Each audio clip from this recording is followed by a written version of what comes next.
Assalamualaikum warahmatullahi wabarakatuh. Perkenalkan, saya Nurmala Sari dari Universitas State Al-Kifayah Riau dengan program studi Pendidikan Islam Anak Usia Dini. Baiklah, di sini saya akan menyampaikan hasil presentasi saya dengan mata kuliah Metodologi Pendidikan Anak Usia Dini dengan dosen pengampu Ibu Dosen Suci Habibah MPD. Di sini saya akan menjelaskan tentang judul materi saya, yaitu Teori Belajar Sosial Albert Bandura. Baiklah, sebelum saya menjelaskan tentang teori belajar sosial, saya akan menjelaskan tentang latar belakang tokoh, yaitu Albert Bandura. Albert Bandura ini dilahirkan di Mundare, Northern Alberta, Kanada pada tanggal 4 Desember 1925. Masa kecil dan remajanya dihabiskan di desa kecil dan juga mendapat pendidikan di sana. Pada tahun 1949, beliau mendapat pendidikan di University of British Columbia dalam jurusan psikologi. Dia memperoleh gelar master di dalam bidang psikologi pada tahun 1951 dan setahun kemudian ia juga meraih gelar doktor. Bandura menyelesaikan program doktornya dalam bidang psikologi klinik. Setelah lulus, ia bekerja di Stanford University. Beliau banyak terjun dalam pendekatan teori pembelajaran untuk meneliti tingkah laku manusia dan tertarik pada nilai eksperimen. Nah, pada tahun 1964, Albert Bandura dilantik sebagai profesor dan seterusnya menerima anugerah American Psychological Association untuk Distinguished Scientific Contribution pada tahun 1980. Pada tahun berikutnya, Bandura bertemu dengan Robert Sears dan belajar tentang pengaruh keluarga dan tingkah laku sosial proses identifikasi.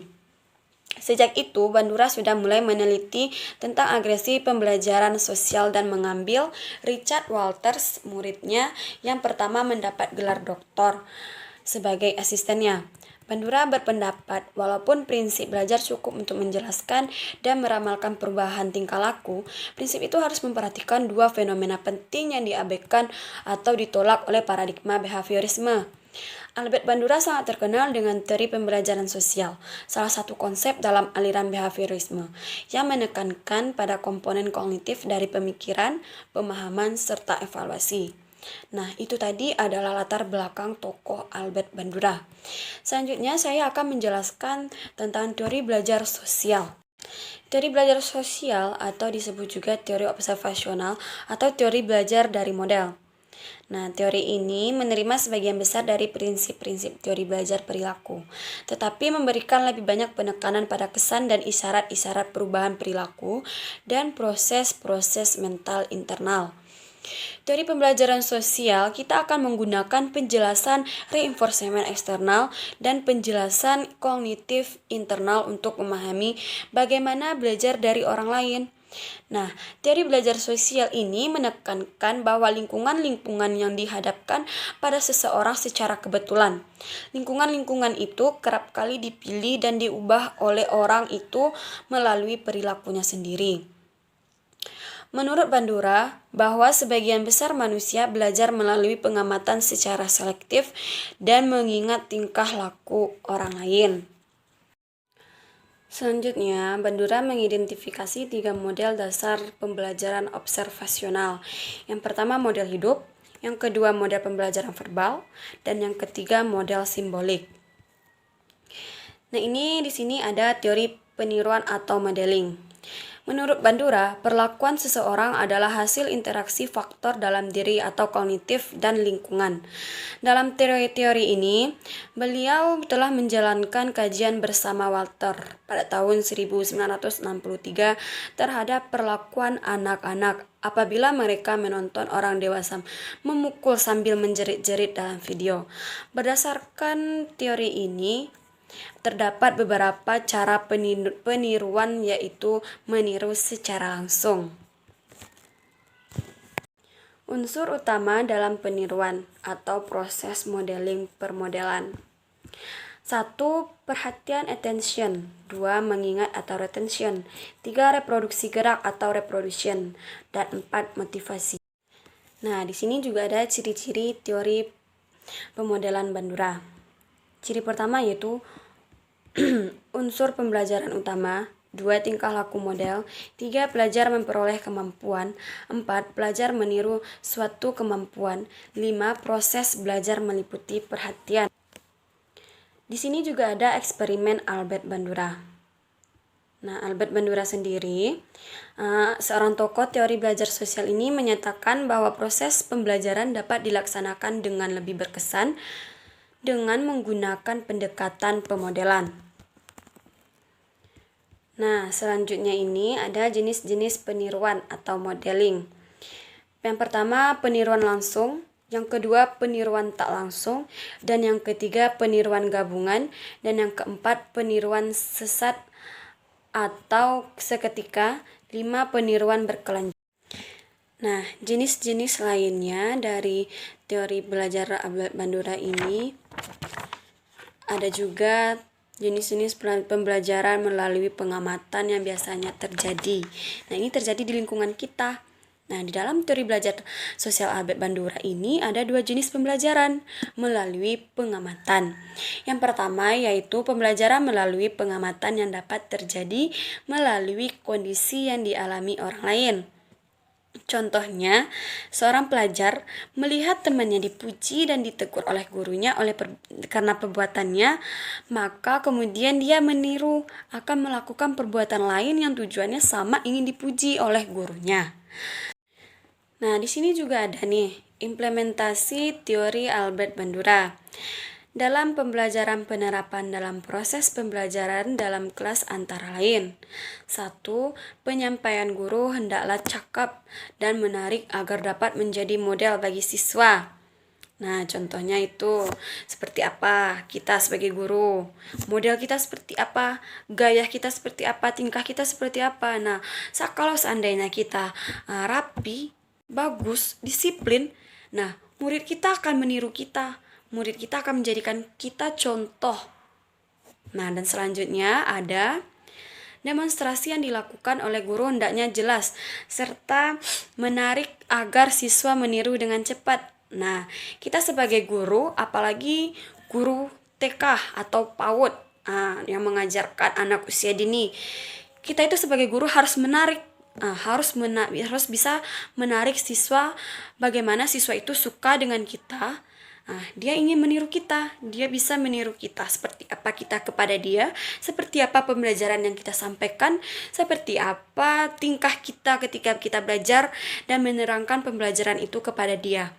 Nanti dia akan menyukai kita, dia akan suka bermain dengan kita, suka belajar dengan kita, suka pembelajaran kita, dan juga suka penjelasan materi dari kita. Dan juga guru boleh menggunakan teman sejawat yang terbaik sebagai model.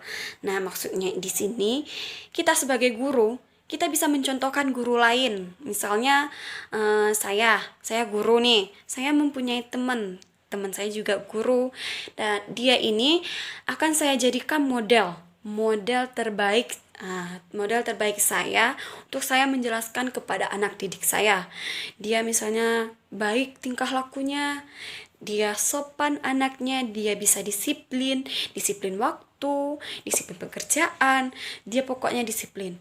Nah, dia ini bisa kita jadikan teman sejawat sebagai model. Dia bisa kita jadikan model kita terhadap anak didik kita nantinya. Di sini juga ada unsur utama dalam peniruan atau proses modeling atau permodelan. Nah, menurut teori belajar sosial ini ada 4 tahap. Yang pertama, perhatian. Nah, yang tadi itu perhatian attention. Subjek harus memperhatikan tingkah laku model untuk dapat mempelajari subjek. Yang kedua, mengingat atau retention.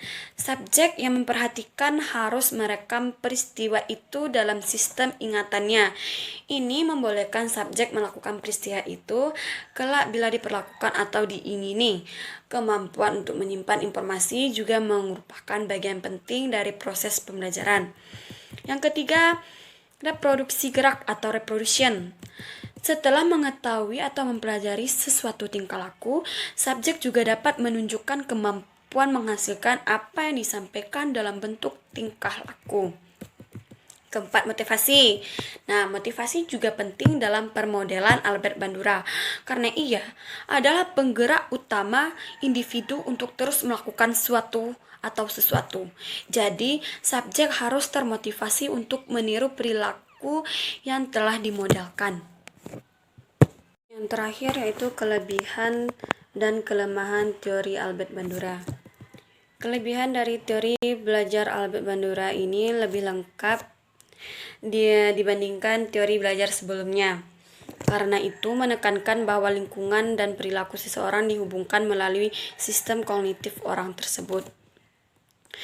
Bandura memandang tingkah laku manusia bukan semata-mata refleks atau stimulus, melainkan juga akibat reaksi yang timbul akibat interaksi antara lingkungan dengan kognitif manusia itu sendiri.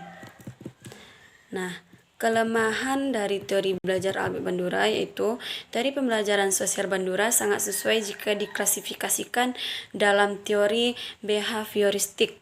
Ini karena teknik pemodelan Albert Bandura adalah mengenai peniruan tingkah laku dan ada kalanya cara peniruan tersebut memerlukan pengulangan dalam mendalami sesuatu yang ditiru. Selain itu juga jika manusia belajar atau membentuk tingkah lakunya dengan hanya melalui peniruan, sudah pasti terdapat sebagian individu yang menggunakan teknik peniruan ini juga akan meniru tingkah laku yang negatif, termasuk perlakuan yang tidak diterima dalam.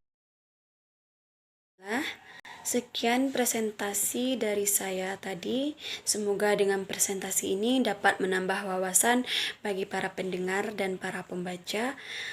Lebih dan kurang saya mohon maaf. Apabila ada salah kata, saya juga mohon maaf. Assalamualaikum warahmatullahi wabarakatuh.